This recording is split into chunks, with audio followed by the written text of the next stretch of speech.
so apologies ahead of time. It was that kind of night and day. You packed a lot in. All right, hope you're feeling good. Let's do this. It is the 200 level Mike Carpenter in the basement studio on a Sunday morning, and I got that post game voice, and it is much better to have one after a win. It was, in short, an incredible night at Memorial Stadium, and we don't get a lot of moments like these. And I noticed that during the game, I had this weird sense of calm almost. I wanted the victory and I wanted it badly. And even when things looked a little bit tenuous, didn't look great, defense was giving up big running plays and we couldn't run the ball ourselves. There was a different vibe with yesterday's game that instilled this weird confidence as the game progressed. It was close throughout. The two teams were pretty evenly matched. When you look at the box score at the end of it, the yardage wasn't all dissimilar, even though Illinois' numbers were pretty paltry going into the fourth quarter offensively. But when it came down to it, we looked the part of a team that could go head-to-head with a top 20 caliber team like Kansas. And I think Kansas is probably a top 25 caliber team when all is said and done, and they do have an easy path or easy-ish on the way to a possible Big 12 tournament or championship run. And they have really talented players, and we saw that in bits and spurts, but I think most impressively yesterday, after how bad last year went, this Illinois team, despite a few moments where things could have tipped in a negative direction, kind of kept the focus. They stayed the course. They didn't get impatient. And the word that Trevor used in our chat thread last night a lot, and I agree with this completely, they were gritty. That was a gritty team win if I ever seen one, because it was by no means pretty. We know that. It was not aesthetically pleasing for large chunks of it. And yet somehow this Illinois team got it done. And what makes it even more exciting on top of that, just the grittiness factor is one thing, but it's the big plays of which we could talk about 10, 11, 12 individual moments from this team on both sides of the ball that really have me excited. These are game-breaking plays that change the outcome of last night's game. And whether it's Xavier Scott, who might be National Defensive Player of the Year, as Bret Bielema was touting on Twitter, 2 interceptions, a forced fumble, a sack, 8 tackles, and, oh, right, a touchdown. It's a pretty good stat line for any cornerback. And then offensively, Zachary Franklin with a one-handed catch, which was right in front of me and my buddy Andrew as we were watching this. And then, as much as I like that, I think it was the first down catch on that last really long drive where he had both feet in bounds and the balance that he showed, the awareness he showed of the sidelines. It's plays like that that winning teams make, and we did not make last year. So, yeah, not a perfect game for Illinois. They're not a perfect team. They're probably going to lose a game or two where you scratch your head and think, how did you do that? Because we aren't at that level of a program yet where we're just going to run roughshod over the competition. But what last night showed is this. We have some dudes, and that's the good news. But even better news is on top of those dudes, there is this collective kind of unity thing going on with this team on both sides of the ball, on the sideline. Call it a vibe, call it whatever you want, where their stick-to-it togetherness or whatever kind of label you want to put on it helped get them over the hump more than a few times yesterday against one of their tougher opponents that they'll face this year. And to me, that is the most encouraging thing of all. The plays were great. The individual players were great. But the feeling walking out of that stadium was, wait a second, all the issues that we had with last year's team and all the frustrations that we had multiple times walking out of Memorial Stadium last year, so close. Or watching it on TV when it was an away game, and at Iowa, so close. We're only 2 games in, and yet it feels like this team might have whatever intangible quality it needs to avoid the same pitfalls as last year. I said before the season, if they go 7-5, I'm over the moon. Here's the thing. Beating Kansas makes a path to a 7-win season or maybe even an 8-win season that much more possible. This was the hardest toss-up game. And I did say before the season began, I think this is the big win, right? There's going to be other tough ones, and we can talk about if Michigan would even look like a big win because they stink, though I think all the circumstances with the Red Grange uniforms, 100th anniversary of the stadium, of course it'd be a big win. But in terms of quality of team that you were going to beat this year, this might stick. And if this is the pinnacle, that's okay. Because there's other games coming up where this team, whether it's Michigan State or Minnesota at home, or Purdue at home, or Rutgers on the road, or Northwestern at Wrigley Field, all those games that I just listed, the kind of team that showed up last night, I think would find their way to wins in most of those games.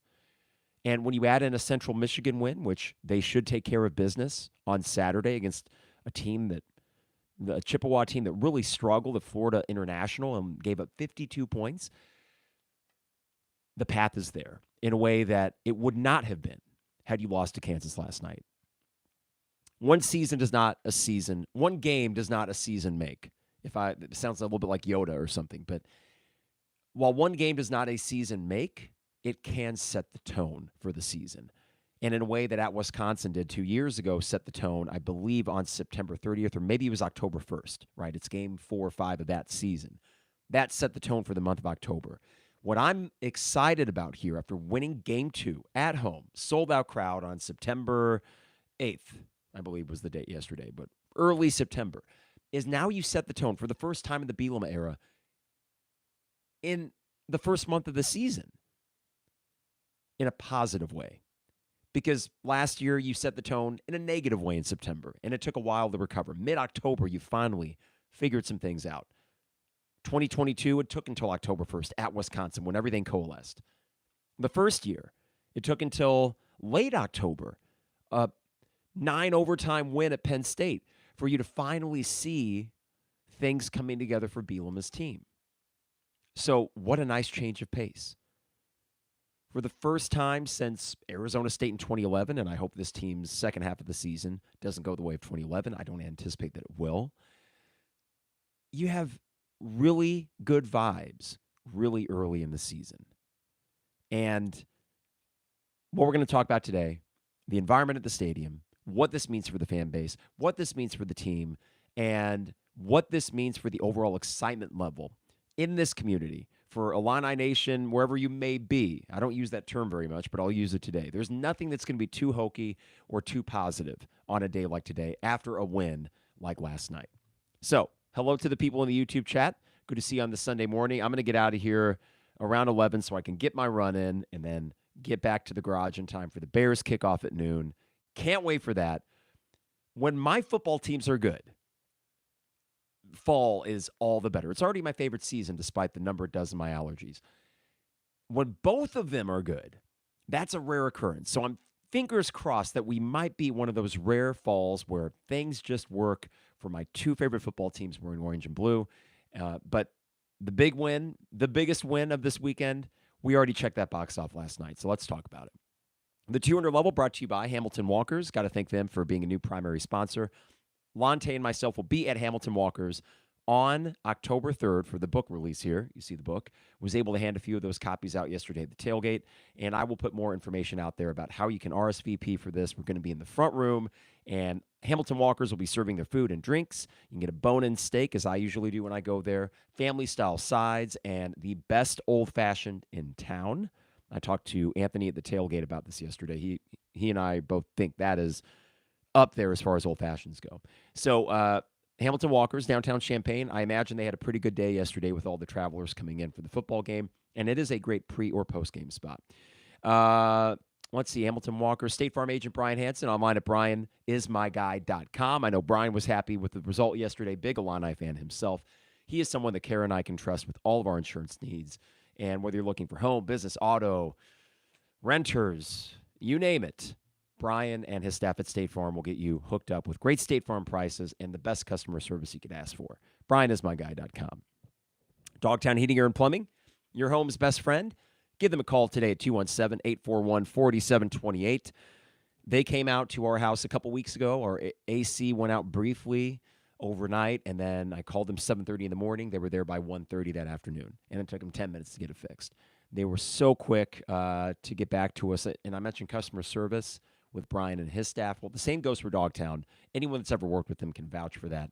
Give them a call at 217-841-4728. And finally, oh boy, here come the allergies. I'll try to keep it from getting too bad.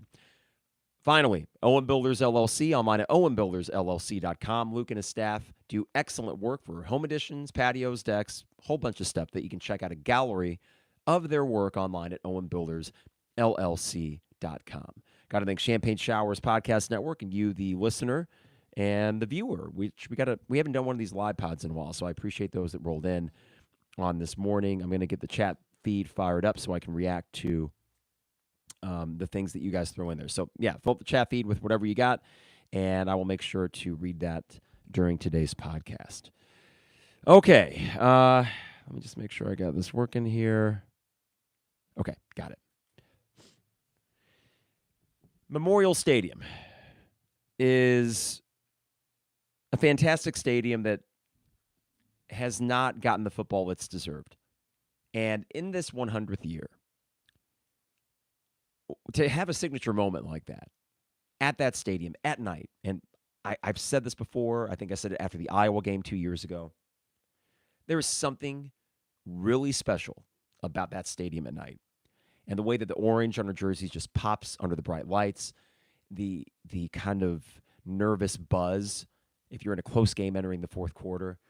And I'm not going to sit here and say that last night was like Michigan in 2000. That was like an environment that I've never seen, and if we ever see something like that again, we'll be lucky, because that was just crazy kinetic energy, but it was all bottled up and just, oh my God, I've never seen that stadium so live as I did that night. People, I think, on message boards have mentioned Ohio State 2002, and that was a great atmosphere. Didn't end well. And here's the thing. We can go down a laundry list of these moments at night at a packed Memorial Stadium, and while there's not many, the ones that are there typically don't end well. Iowa 2 years ago was an exception to that. 9-6, you got the win. Kind of like last night, it was a gritty win. Not aesthetically pleasing, but you looked every bit the counterpart of a top 20 caliber Iowa team, and you did the same last night against Kansas.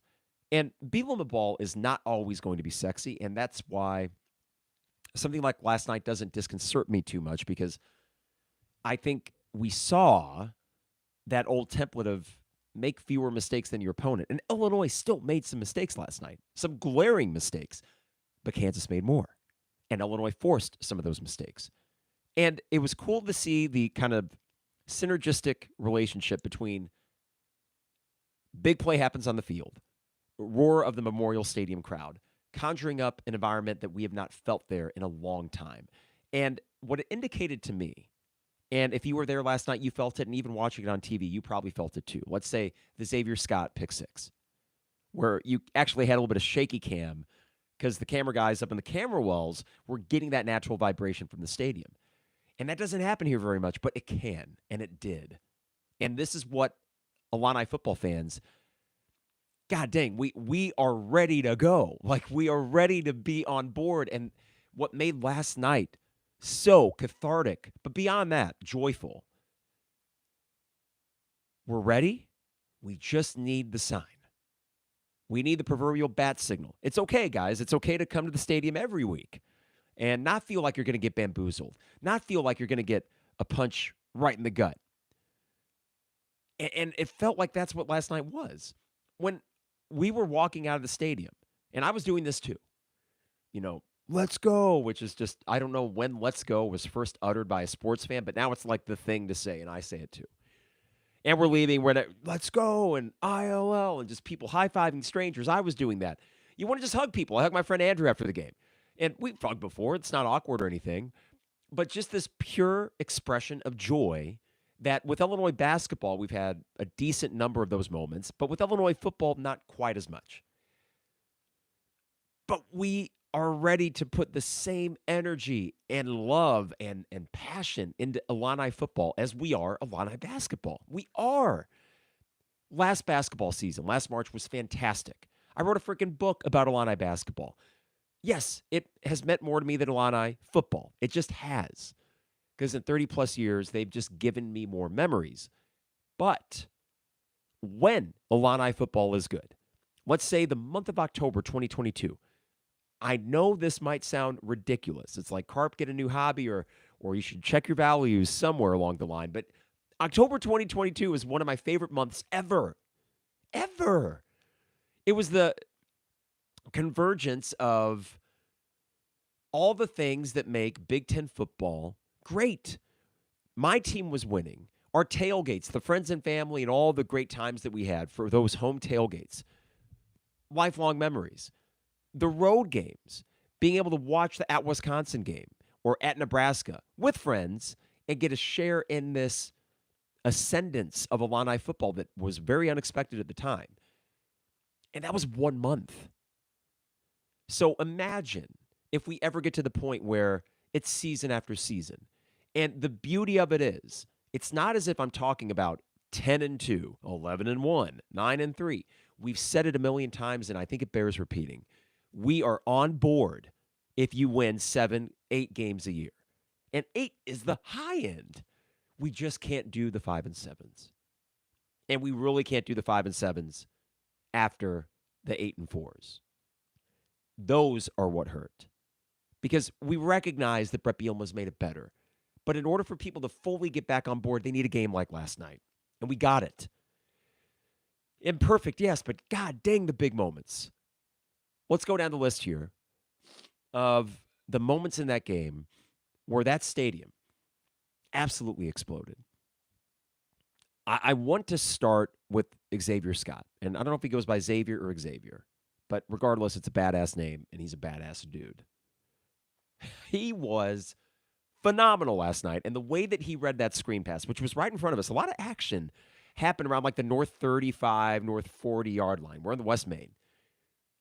And he read that screen, blew it up, took it right back, and to see the place explode and to see the sea of orange jumping up and down like pogo sticks and getting into it in a way that we hadn't been able to for quite a long time. Man, that was moment number one where I even texted my dad, this place exploded. He wasn't able to make it last night. This place exploded. And he knows that sound. We all know that sound. But man, when you feel it, and it's more than just a sound, it's like the sound reverberations are being like, or they're punching your body. Like, it is chill-inducing, goosebumps. It's a really special thing to see that stadium explode in the way that they did. Zachary Franklin, one-handed catch. Again, right in front of us. It was like the north 40, 35-yard line. Great awareness by Luke, realizing it was a free play. He launches it up to where only Franklin could have caught it. And he barely did, but holy crap. I mean, I know web gems are what they used to do on Baseball Tonight. The great defensive plays, great catches. The football equivalent of a web gem. Absolutely insane job by him. But I mentioned in the start, my favorite play from him was later, around the same spot, right in front of us, where they reviewed it. They didn't have to. But his 2 feet are in bounds, and he is just going out of bounds. Great job by Luke to improvise, throw it where only Zachary Franklin could have got it. Guys, we have a number 1 wide receiver. And the cool thing is, Pat Bryant wasn't so bad himself yesterday. He looked really good. You got your 2 alpha dogs. If a third guy can emerge, you feel really good about that position. David Olano. I'm not going to say kicks are amazing and like a game-winning kick, of course. You would see a crazy reaction like you did in Wisconsin 2019. But David Olano, for his first season starting, neither of those kicks were gimmies. A 50-yarder was his first one to go up 6. And, yeah, we would have liked a touchdown, but going up 6 was huge. Because Kansas, if they only have to play to go to the 30-yard line, they aren't maybe going with the much less likely to be successful long passes on that final minute. They're going to be able to mix and match and work their way down there. They had to get a touchdown. And that was an absolutely crucial kick from him. But, man, there were others. Miles Scott with a fantastic interception down the north end zone, about the 10-yard line down there. That was after it felt like we stopped him on a 4th and short, but they gave him a decent spot. Kansas kept going. And was it the next play they threw the pick? I forget, but, man, Miles Scott, Xavier Scott. I guess before I get to this feedback here, to hit a few of the micro things of the game, let's start with the pros. The secondary was exceptional. Caleb Patterson had a good game. And there was a defensive pass interference they called on him, but they picked up the flag. Why? Because Caleb made a play on the ball. He came back to it. Torrey Cox didn't notice him. Why? Because he's draped over his guy, and they were throwing to him. They did once. Torrey Cox was great. I really like him. I know he's a small guy, but he is really impressed in these first two games. Matthew Bailey, all over the field, got a lot of tackles, I believe, in the run game, and we will talk about the run defense. But the Scott, not brothers, right? I don't think they're related, but the Scotts, just absolutely killing it back there. Playmakers, clearly smart football players, because a lot of these picks are anticipated. They're seeing the play develop in front of them, and they're going and getting it. Just fantastic stuff from them.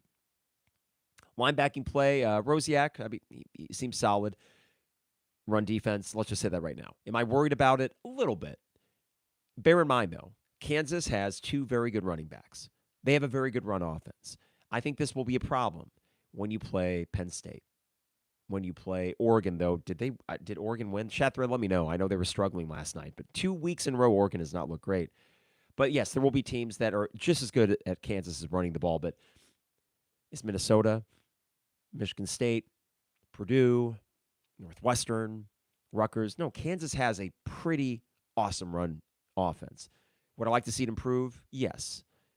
But I do think we saw some signs late when they needed to get stops on some of those runs they were. A couple boneheaded calls by Lance Leipold deciding to pass it. I think a 2nd and 2 and a 3rd and 2, and they passed it twice. And then we get the ball back and go on our 7.5-minute drive to milk the thing. But I did see signs from Briggs. Akis is looking the part there. Hopefully they coalesce into just a serviceable line, because it does feel like the back half of the defense, unlike last year, is really good. Offensively, I thought Luke played well. I did. I like Luke a lot. I'm team Luke.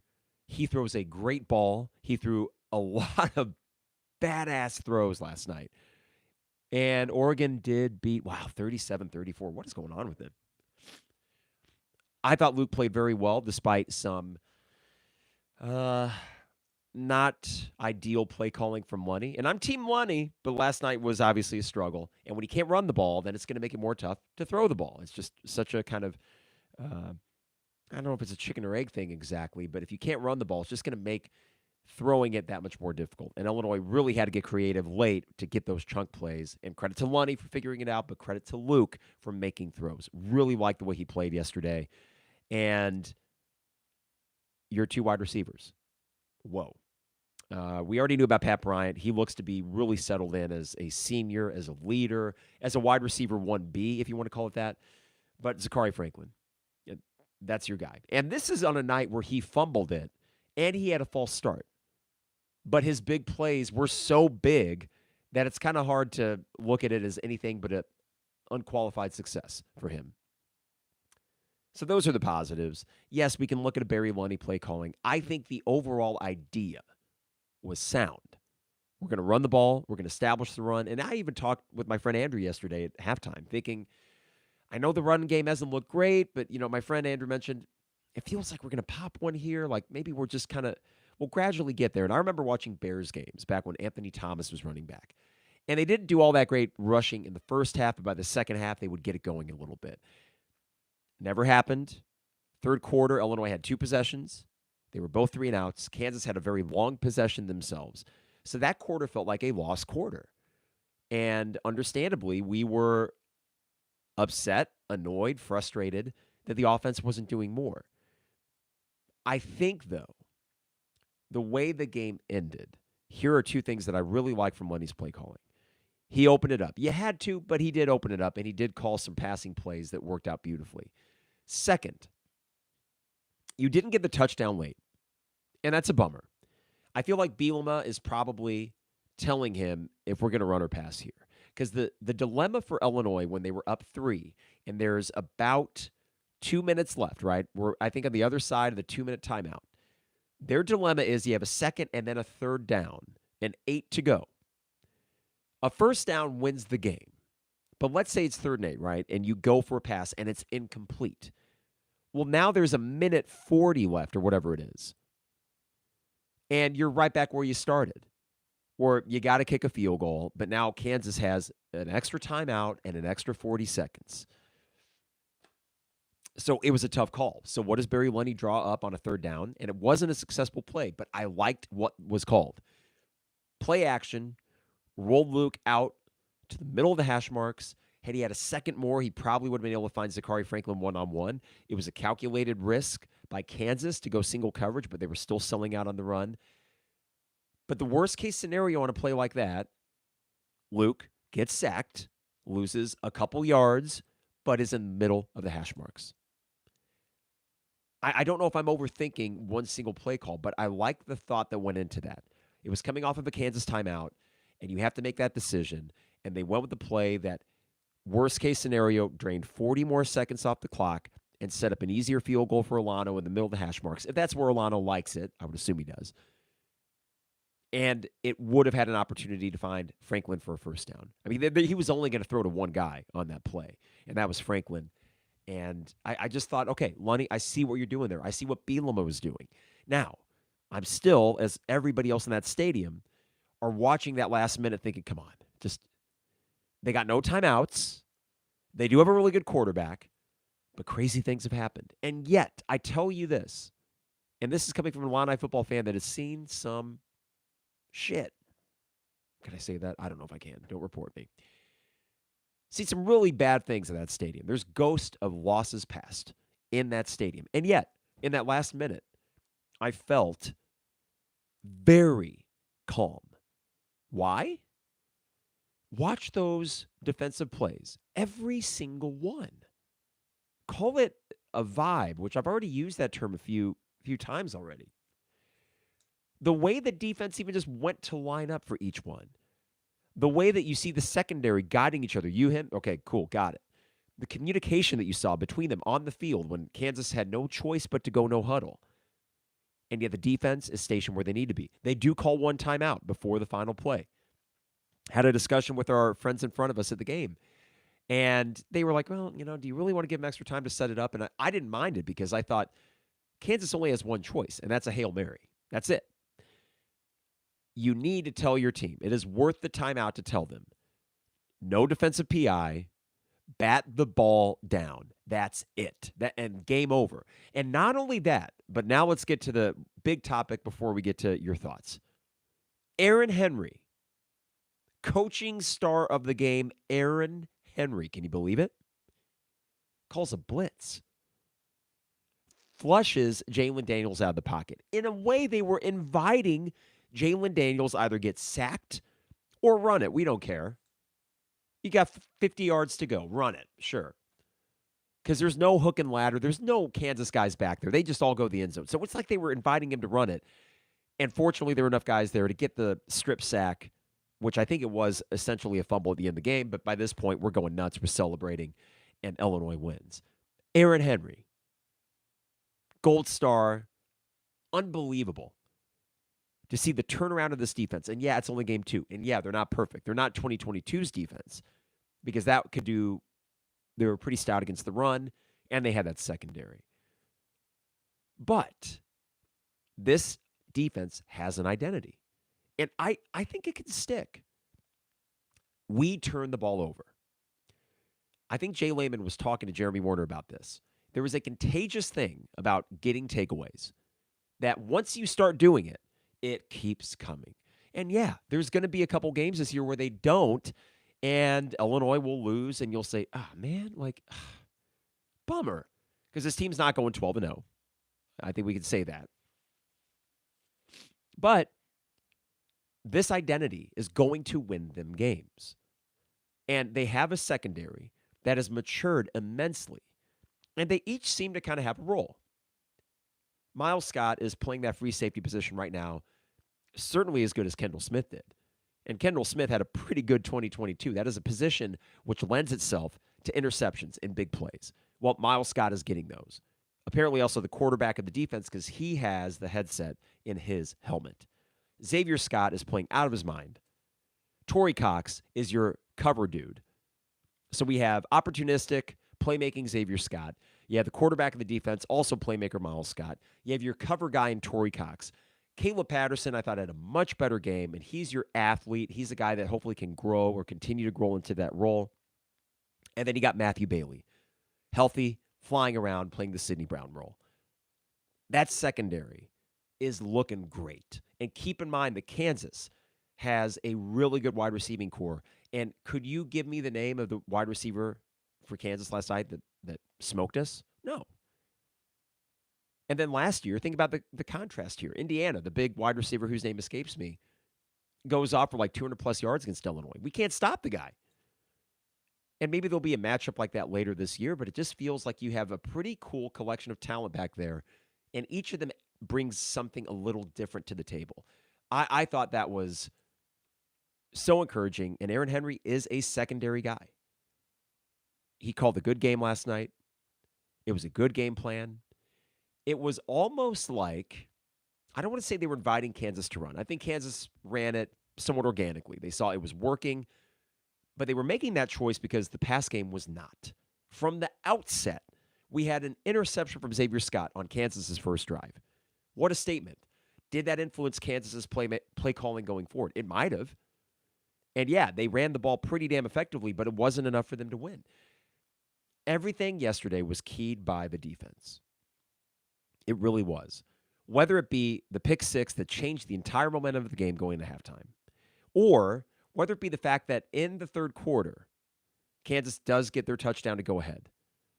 But it took everything of Kansas to go do that. And then my favorite part of the defense yesterday, when your offense was not scoring the 30 points that you were maybe hoping they would, the defense just hung in there.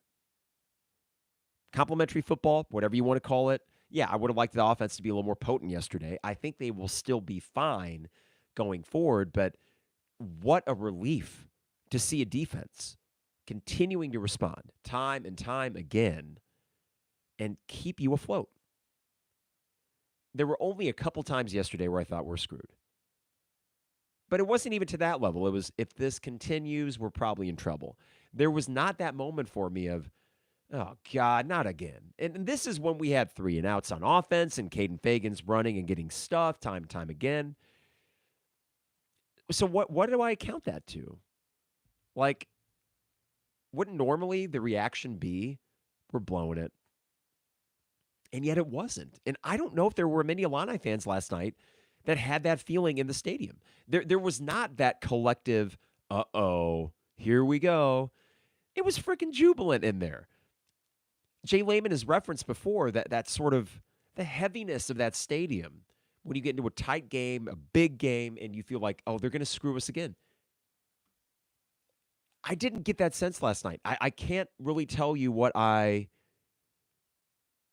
can't explain why that is, why there was no dread last night. But I think from top to bottom, and to make this far more macro than just the game on the field, from the tailgate lots to the concourse to inside the stadium itself, the vibes, to use that word for the umpteenth time, were fantastic. It was a 5-star day across the board. And it was almost as if, and I don't believe in this stuff necessarily, but it was almost as if Illinois fans willed this into existence. We had some nice Kansas guys drop by the tailgate. They were friends with my buddy Andrew. He works with some of them.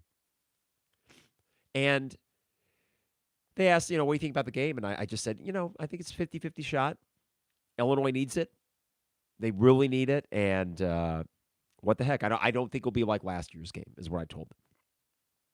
And they were confident, but they were also recognizing it's a road game, and this is going to be a far different reality than what happened in Lawrence last year. But it just felt like from the moment I pulled into the lots at 7 a.m. and got the car set up, and I'm out there having my coffee as I get the canopy up, and damn, it just felt like from the jump, we got this. And it's not going to be easy, and it's going to have some tenuous moments. It's not going to be blowout or anything like that. But we got this. So I don't know what that is exactly, other than the fact that it just felt that way all day. And I don't know if you felt that in the tailgate lots if you were there. I don't know if you felt that in the stadium. Maybe you were in a pocket of fans where there was that dread. And I don't understand if there was, but it just seemed like everyone was just, all right, yeah, okay. Now, speaking of which, part of the, I mentioned the Kansas fans, of which there were some good ones. This is how my night started going into the stadium. We sit on an aisle by one of those gates in the West Main. So we see people as they walk in. Like if I look over to my right, it's the stairway, and then over to the right is the actual gate. And these five Kansas, let's say bros, because they were. I mean, they were college age kids. They were wearing their Kansas polos.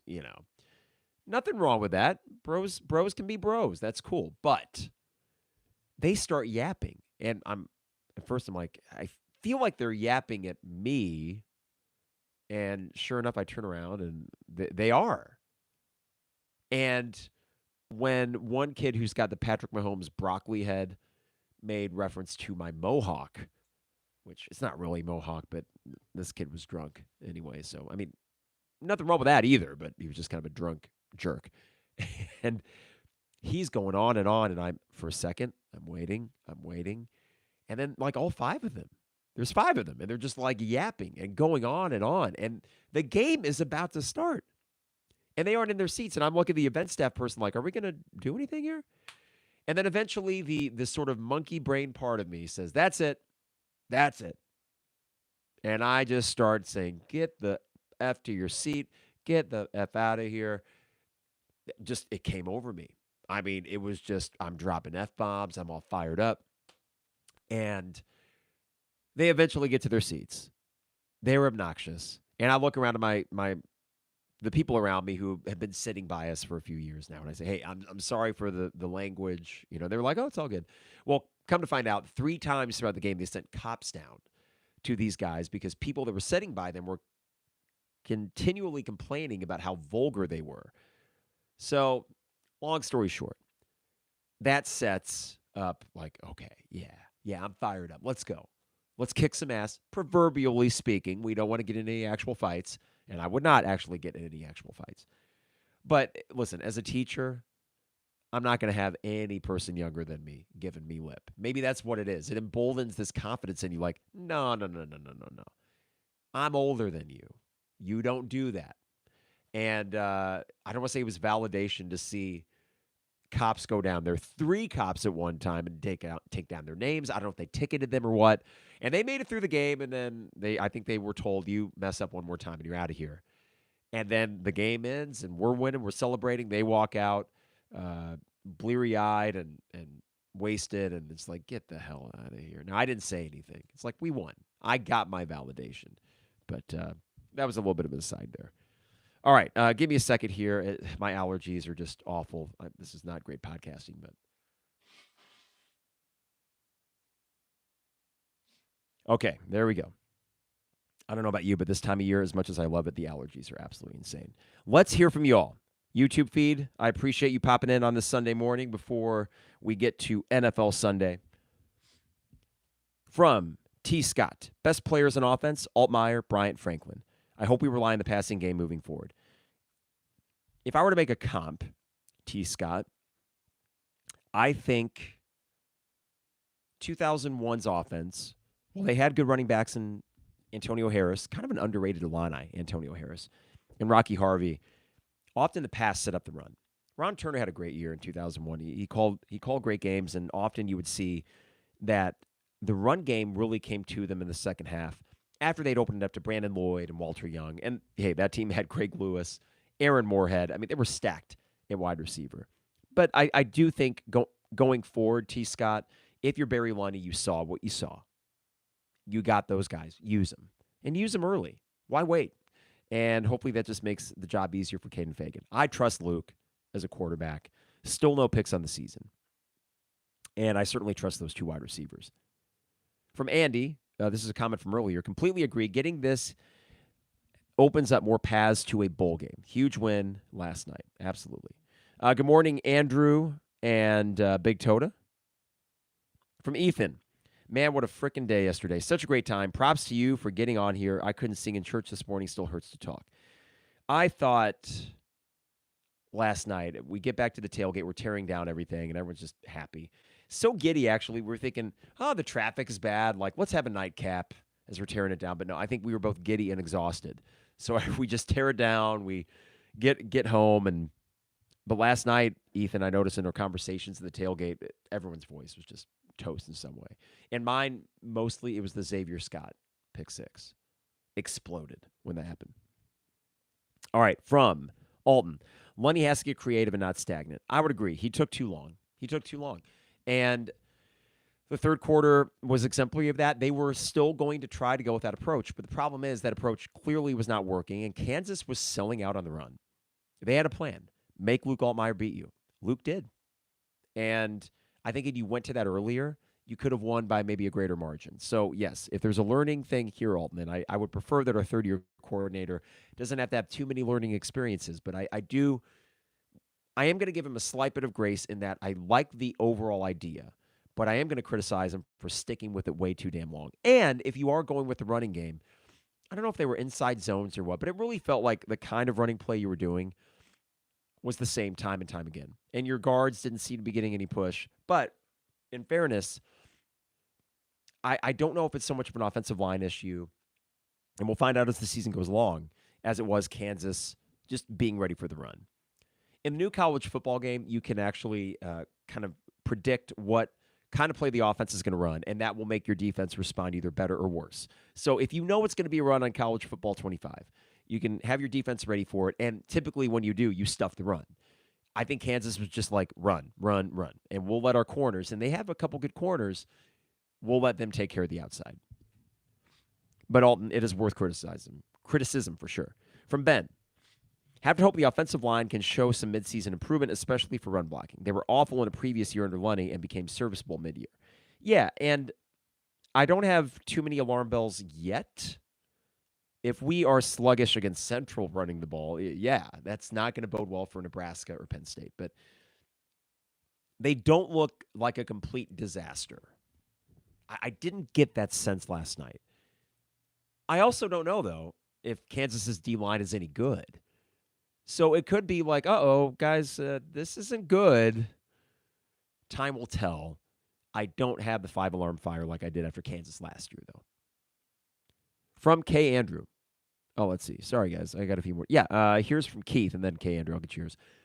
Coach Parker needs a raise. The secondary is so much improved. Yeah, I don't think it was... Who was the secondary? Oh, Anthony Finellis last year. Pretty inexperienced as a coach, younger guy. I'm not going to fault him for it, but whatever Coach Parker's doing back there, it seems to be working. And Aaron Henry has that pedigree in the secondary. So kudos to both of them. And yes, I think it does bear repeating. Kudos to Aaron Henry. And this leads into K. Andrew. I owe Aaron Henry an apology. If he's a 3-4 version of Lovey and his defense is takeaway or bust, at least it's an identity. It is a major improvement over last year. You know, I got to say, K. Andrew, well, we forced one punt, right? One punt? I think that's it. It was in the second half, so when they actually went back to punt, we're looking around like, wait, is this the first one? That was a Mac Radisich. Done for the year as far as that is concerned. My God. That was scary. 2 punts then, because there was one later, and it was Beatty that was back there. And Beatty will stay back there, I would presume. But, yes, they were not forcing punts a bunch. But if you mix the punts and the 3 picks, that's 5 possessions that Kansas is not scoring. That's a win.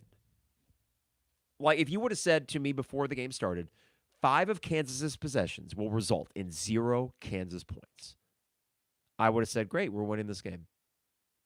Now, I would have presumed that the offense would have done better, but boy, oh boy, Aaron Henry did his job. That defense did their jobs.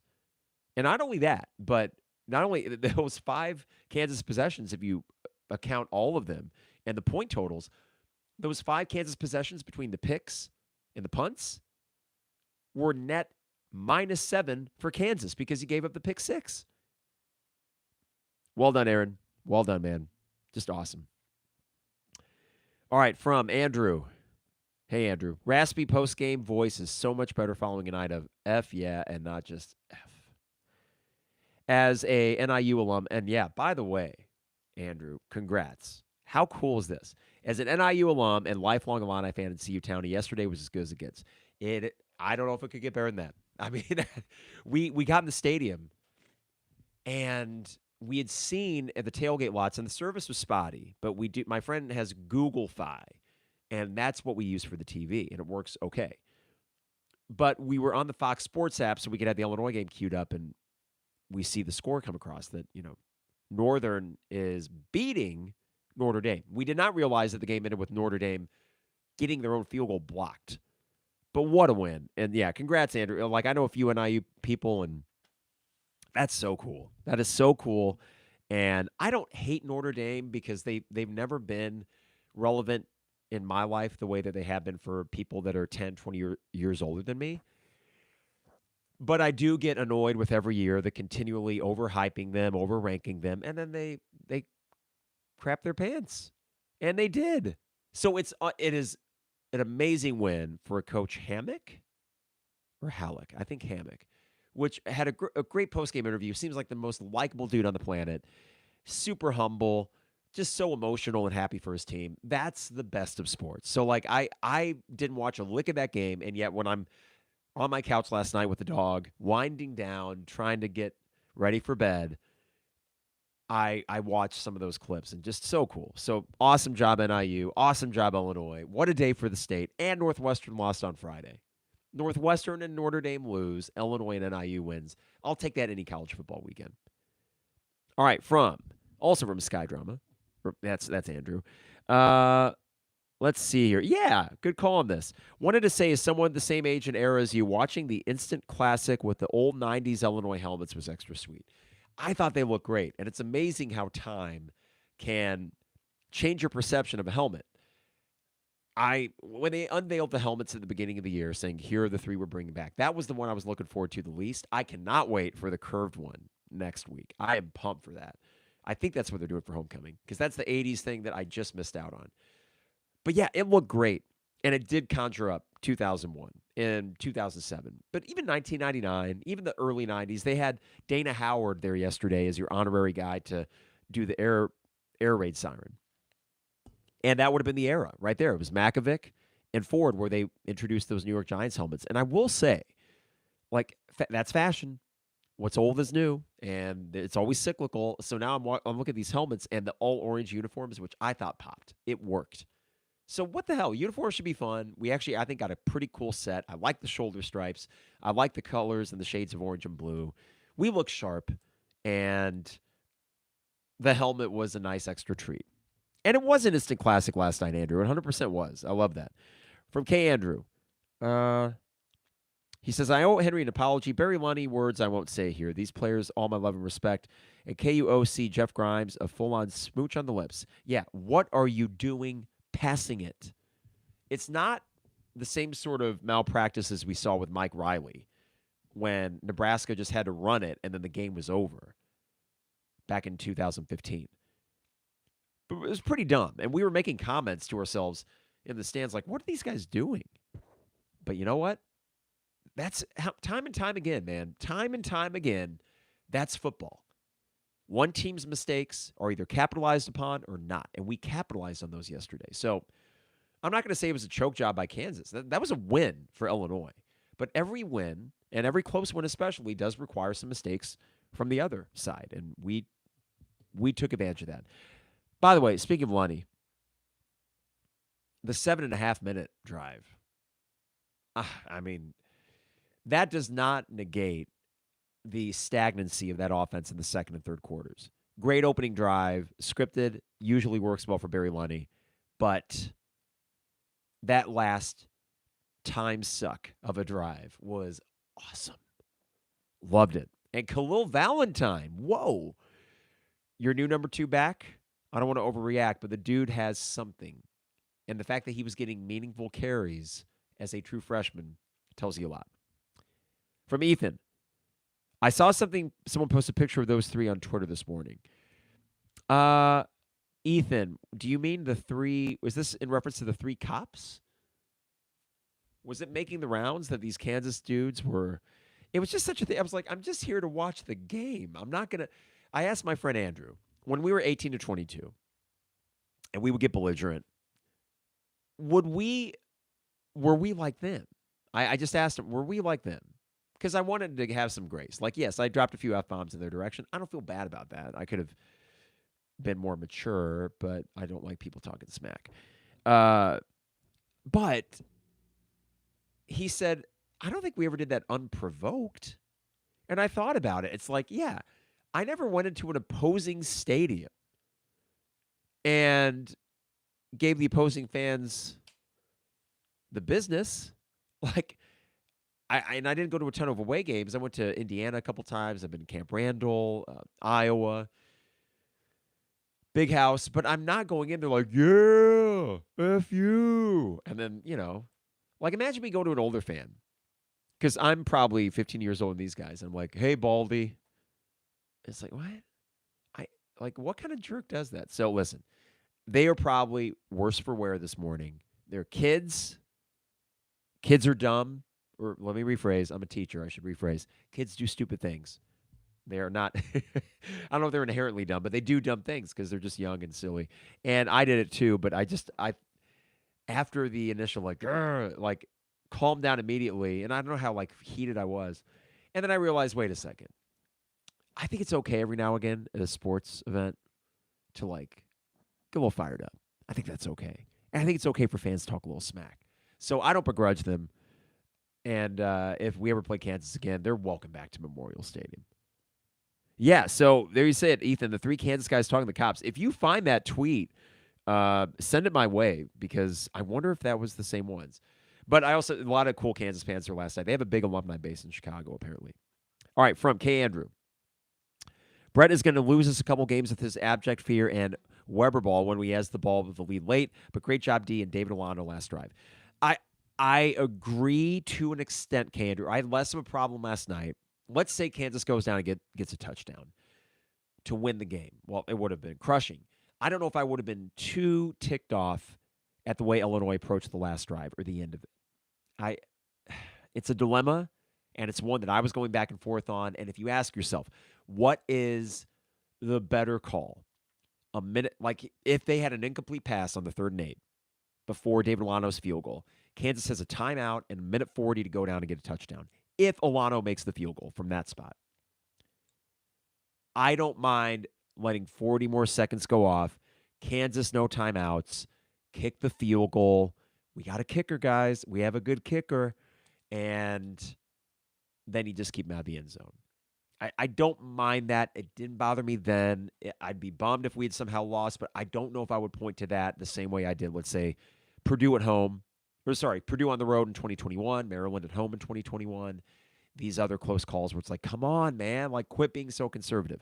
I didn't get that sense as much, K. Andrew, but I understand why you would think that. All right, from Illini Brickroll, great morning. Good morning, great game, and driving up to Wrigley right now. Say hi to Aaron Judge for me. The Yankees looking for the sweep. They're in that AL East race, and I will be watching the Bears instead. I assume the Yankees-Cubs are this afternoon, but thanks for stopping in, Illini Brickroll. Going to hit up the tweets real quick and then get out of here so I can get my run and get ready for the Bears. The question I asked was very simple. How are we feeling? How are we feeling? And this is what I got from our followers here on Twitter. Oh, Peter had this quote that he saved a quote that I had on the pod last year after the Nebraska game, which was a low point. I said, quote, I love that stadium. I love that scene. I love college football, but it hasn't given me a lot back. You can't switch teams. You can't choose who you root for. It's just not how it works. And I wouldn't want to switch teams either. It can be so much fun. Peter, thanks for...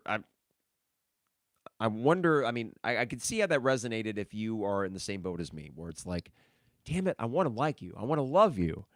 But you aren't giving me the reasons to. And the fact that you say that, to read that on this morning after yesterday's game and the result that happened is pretty cool. Because guess what? I said it can be so much fun. It was amazingly fun. I'm riding this wave all week. All week. We're in an Illini crap every day, probably. That was great. And now we get a homecoming game against Central Michigan in mid-September. We basically get 2 homecomings in one between Central Michigan and the Michigan Red Grange game and all that. So, come on, man. That was just so awesome. So, thank you for saving that, Peter. A few more here. From Ben. Great to win in the big moment for once. We've squandered so many of these opportunities, and now you feel like there's maybe quite a few more winnable games in the schedule. But still really concerned with Lenny's offense. So many series with abysmal, uncreative play calls. Yeah, I would like to see emphatic whooping by the offense. Florida International got 52 points. You should be getting 42 at least against Central Michigan. And you aren't going to show them everything. You're just going to get the win, right? But yeah, the offense should have no problems on Saturday. And if they do, then Ben, I'm with you. I'm going to try to hold two truths at once. I like the overall game plan. I didn't like how long they stuck with it. He did adjust late, and it was just in time. But oof, yes, it's something to watch. It certainly has been. From Dad Life Dion, rejuvenated fan base, life injecting, refreshed, yet still wanting more from Barry Lenny Jr. Fair? Fair across the board. And rejuvenation. Yes, I think the fan base is rejuvenated. From David, so glad that I was off my prediction and that the defense stepped up in a major way. And even with the flubs, drop TD pass, muff punt, we still found a way. Now we did an easy W against CMU before a huge game at NU, Nebraska, that could be further season and program defining. Yeah, well, Colorado is bad. I don't know how good Nebraska is, but I do think their defense is really good. So beat Central, and then you can go into Nebraska saying, okay, like, what the heck? If you were to beat Central, you only need, if you get a split, one between Nebraska and Penn State, and it took everything for Penn State to beat Bowling Green, take your chances. Play the game, man. Bret Bielema's won some big games on the road unexpectedly, so just shoot your shot. This is from Dave. Keep the momentum going and make a bowl game with a Ric Flair woo under that. From Jared, it was all about getting the win. Defense stepped up big time, which was our biggest question mark. We have enough talent on offense, and Bielema has a track record of improving O-line that I'm not concerned about that group long term. It's okay to be excited, everyone. Yes. I think people are, Jared. I think that you can both be excited and still have questions about certain parts of the team, but the overall win and how you got there, I think, is far more encouraging than any discouraging thing we saw on the field. So I think excitement reigns. And, hey, if you are a prudent college football fan, you're going to look for those things that can get better. From Jacob, I was at Ravina yesterday watching the game on my phone. I believe, Jacob, you saw Tom Jones, right? Hey, I saw some of my Facebook feed that had the Tom Jones show as well. Apparently great performer still. You missed a good one, though, Jacob. You missed a good one. You couldn't take that smile off my face, especially as I passed by people wearing Notre Dame gear. With this win, the season has now entered the let us dream scenario where a New Year's Day bowl is possible. Jacob, I had a thought this morning. Music City Bowl. I know it's New Year's Eve, but like even back in 2022, I thought, come on, Music City Bowl. We can drive down there. We can tailgate outside the Titan Stadium. Nashville is what a place to be on New Year's Eve. So it will be fun to see the predictions come out. There'll be bowl projections already in week 2. And I could see some putting like a Music City Bowl. From Gene, take it in stride. Act like you've been there before and move on to the next one. Yeah. Gene, we don't get a lot of these, man. I'm doing more than taking it in stride. But, yes, take care of business next week. Please take care of business. I think they will. All right, a couple more here. Dr. Richard Kimball's tuxedo vest. Wow. I love your handle. Typically, I go back and rewatch wins 2 or 3 times. Not this time. Don't want to see it. Incredible win, but both lines are very concerning. Interesting. Yeah. Defensive line, I thought, played better as the game went on, and they made a few crucial stops. Thought they got the 4th down stop. Briggs showed a little something, and Akas showed a little something. I do think you need to worry about depth on the defensive line. I think you can work with them. I think your rushing defense will be your weakness, especially compared to the passing defense, but can they just be good enough? I part of me still thinks they can be fine. But are they going to be a strength? No. So, yeah, until we see it more consistently, there will be concern. Okay. Yes! That's the one, Ethan. All right, so you sent the picture of the 3 dudes, and there were more. Those weren't even the worst. Well, actually, no, the one in the middle. That was the one that did the hair. Well, okay, if you find my thread on Twitter, you will see the 3 dudes. That cop kept her cool, took down their names. Yeah, it's funny. Ethan had mentioned this, and he's in the chat thread as well. Finally had the can't sleep moment, got home, walked the dog. We just kept passing by the sports bar, drinking in the excitement as people got back from the game. When I got home, I went and watched highlights and scrolled Twitter. It was well after midnight. You and me both, Ethan. And you continue this here. I want to get your second one. Before I could sleep, this was the first I need this game I've ever attended. So happy, with a big, fat W. Elated. We needed it, Ethan, and we got it. 100% agree. That is so funny, that picture. I did not realize that picture. Oh man. Okay, this is from Ethan. Another Ethan. What an epic night. Yes, it was Ethan. From G. Gordon Liddy. I love the win, but it felt very fluky. Reminded me of the 2019 season's wins. Major questions remain about the offensive and defensive lines, and another special teams debacle nearly cost us the game. I see the similarities. I would say one difference is this, and I'd have to go back to the box score from 2019 Wisconsin. Let's take that one. Or Michigan State. Those were fluky. I would agree. They got you to a bowl game, but they really masked a lot of larger issues. I think overall, though, when you hold Kansas, and I think before the final drive, they were like 280 yards.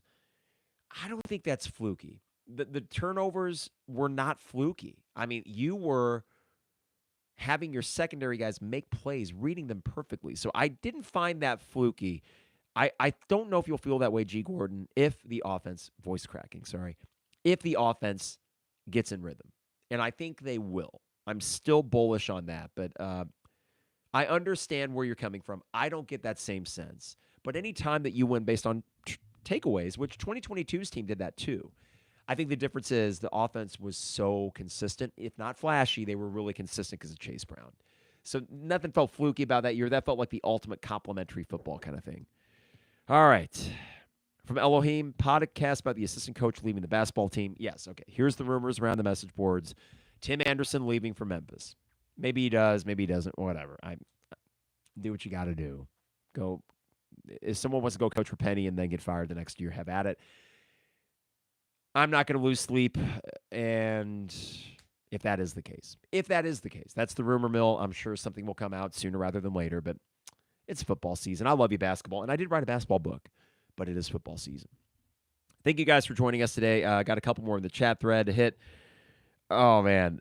From K. Andrew, let me say positives. Too negative. No, you aren't too negative, K. Andrew. O-line bowed up like beasts in the final drive. Yes, they did. And Khalil was a beast in the zone handoffs. Yes, he was, instead of those 3 straight dive play calls. And also from K. Andrew, normally a devout, act like you've been there before guy, but my heart goes out to this Illini fan base. I said, rush that field, my friends. Rush away. And yes, they did. And why the hell not? Life's too short. Rush the field. Great night in Champaign. A memorable night at Memorial Stadium. Going to be buzzing all week. Go Illini. Go Bears. Life is good. I love when my football team wins. I love it. So good. Got to thank Hamilton Walkers. Great pre- and post-game spot downtown Champaign, especially this weekend, homecoming weekend. You can call ahead and get a reservation. They will work with you on that. Bone-in steak is my go-to along with family-style sides, usually the steak fries, which is just, to me, there's no better pairing than bone-in steak and steak fries. They got mac and cheese if you're feeling more comfort food. Another good side. Their green beans are fantastic. And I wash it down with the best old-fashioned in Champaign-Urbana. But their cocktail menu, second to none in town. Everything made in-house, a true scratch kitchen. That is Hamilton Walkers in downtown Champaign. Steak, seafood, and spirits. Got to thank Brian Hansen at brianismyguy.com. State Farm agent Brian Hansen. Got to thank Owen Builders LLC online at owenbuildersllc.com. And Dogtown Heating, Air, and Plumbing, your home's best friend at 217-841-4728. Champagne Showers Podcast Network. Appreciate them and appreciate you for joining me on a Sunday morning. I will try to get the live announcements out more. I know we've been ramping up. I think this win feels like the official start of football season. Now we're cooking, everybody. So here's to what's hopefully a fun year and a fun week ahead. We'll do a midweek podcast ahead of homecoming against Central Michigan. Enjoy the rest of your Sunday. Go Bears. Go whoever you root for in the NFL, except maybe the Packers. But I will say, glad that Jordan Love, it's not an ACL. It looks like a few weeks, but not a season ending. But let's hope these good vibes continue. I need some tea and honey stat and maybe an ibuprofen. Ooh. But you know what? It was worth it. Have a good week, everybody. We will see you guys soon. And I don't usually end with this, but go Illini. It is the 200 level.